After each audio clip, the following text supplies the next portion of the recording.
Solana ने मारी बाजी, एनएफटी एक्टिविटी में है सबसे आगे। सौदबी की ऑक्शन में जेनेसिस कैट ने की जबरदस्त कमाई। दमदार वापसी करने की तैयारी में है रेरियो।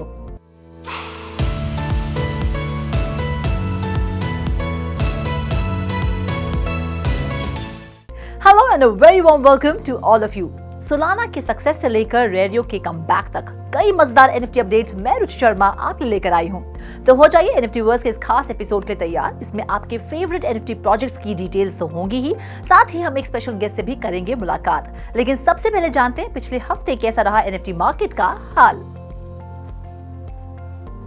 2024 की शुरुआत से ही हर हफ्ते वीकली एनएफटी सेल्स गिर रही है, लेकिन पिछले हफ्ते गिरावट सबसे ज्यादा थी। 20 जनवरी से 27 जनवरी के बीच वीकली एनएफटी सेल्स करीब 21% गिरकर $228.3 मिलियन रही।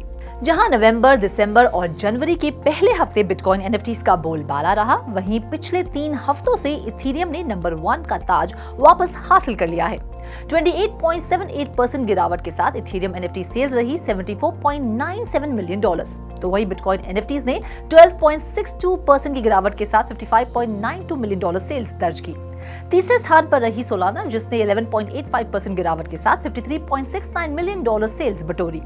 पॉलीगॉन एनएफटीज $15.66 मिलियन सेल्स के साथ चौथी पोजीशन पर रही। तो वहीं पांचवें स्थान पर रही अवलांच, जिसने 41.25% गिरावट के साथ $7.98 मिलियन सेल्स अपने नाम की। बिटकॉइन के बाद अब सोलाना की किस्मत के सितारे चमक रहे हैं। तभी तो सब ब्लॉकचेन्स को करारी मात देकर सबसे आगे निकल गई है सोलाना। सोलाना फ्लोर के ऑन चेन डेटा के अनुसार जनवरी के तीसरे हफ्ते में टोटल एनएफटी एक्टिविटी में बाकी ब्लॉकचेन से आगे रही सोलाना, फिर चाहे वो बिटकॉइन हो, इथेरियम या पॉलीगॉन। 23 जनवरी के एक एक्स पोस्ट के मुताबिक सोलाना बाकी सभी ब्लॉकचेन्स को लीड कर रही है। सोलाना पर जनवरी के तीसरे हफ्ते के दौरान सबसे ज्यादा unique wallets, transactions, unique buyers और साथ ही फर्स्ट टाइम वॉलेट्स थे। अगर आपको डिटेल में बताएं तो जनवरी के तीसरे हफ्ते में सोलाना पर करीब 106,000 यूनिक वॉलेट्स थे। ये आंकड़ा इथेरियम के मुकाबले दुगना है।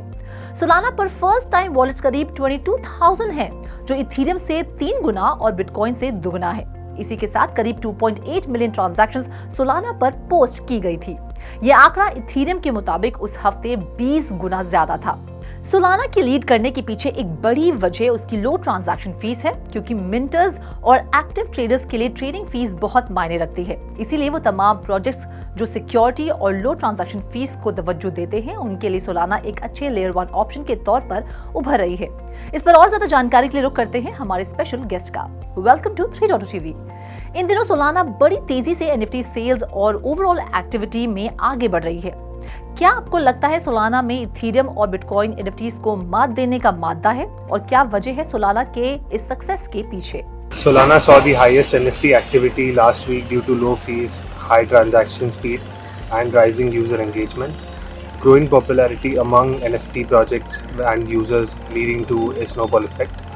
When it comes to surpassing Ethereum and Bitcoin in sales volume, I think it's possible, but Ethereum remains a dominant player and Bitcoin isn't a major competitor, I feel.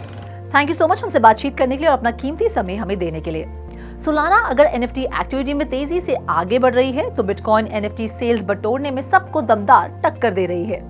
जी हाँ, taproot wizards project की genesis cat NFT auction ने bitcoin blockchain के ordinals protocol को success की नई ऊंचाइयों पर पहुंचा दिया है। सदबीस पर हुई इस एनएफटी के ऑक्शन में इसके 19 लॉट्स करीब $1.1 मिलियन में बिके।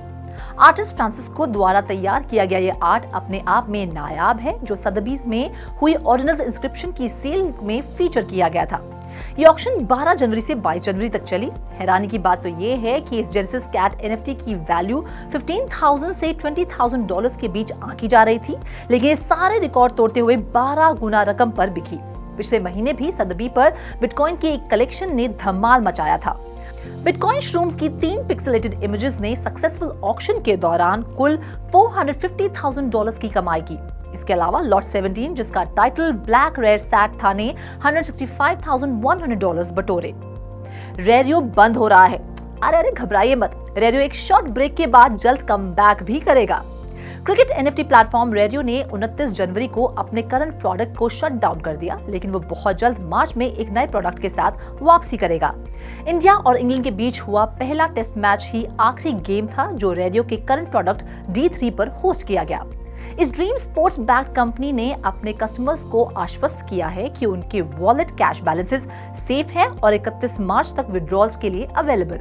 ये खबर तब सामने आई जब रेडियो के को-फाउंडर्स अंकित वाधवा और सनी भनोट ने सितंबर में अपने एम्प्लॉइज के साथ मास एग्जिट किया था। एक स्टेटमेंट में कंपनी ने कहा कि पिछले 6 महीनों में एनएफटी सेक्टर के क्रैश और मैनेजमेंट फेलियर की वजह से हम आपकी उम्मीदों पर खरे नहीं उतर पाए हैं। क्योंकि अब बदलाव की जरूरत है, इसलिए एक नई मैनेजमेंट टीम पॉजिटिव ट्रांसफॉर्मेशन लेकर आएगी। ये बदलाव लाने के लिए हमें करंट रेडियो प्रोडक्ट्स को बंद करना होगा।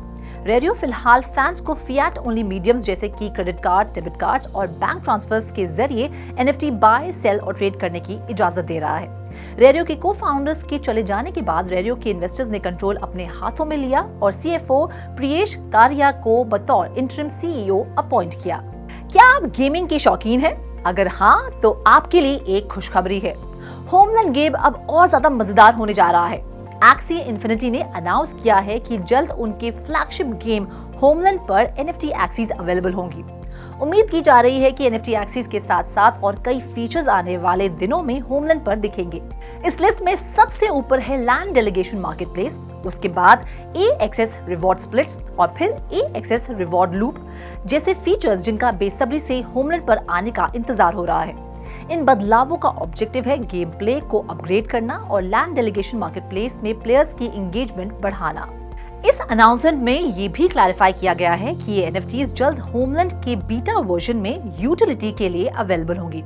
इसका मतलब साफ है कि अब एनएफटी एक्सिस की इकोसिस्टम में और ज्यादा यूटिलिटी होगी। इसके साथ ही अब प्लेयर्स एक्सिस को अपने प्लॉट पर गेम प्ले के लिए इन्विटेशंस भेज सकते हैं।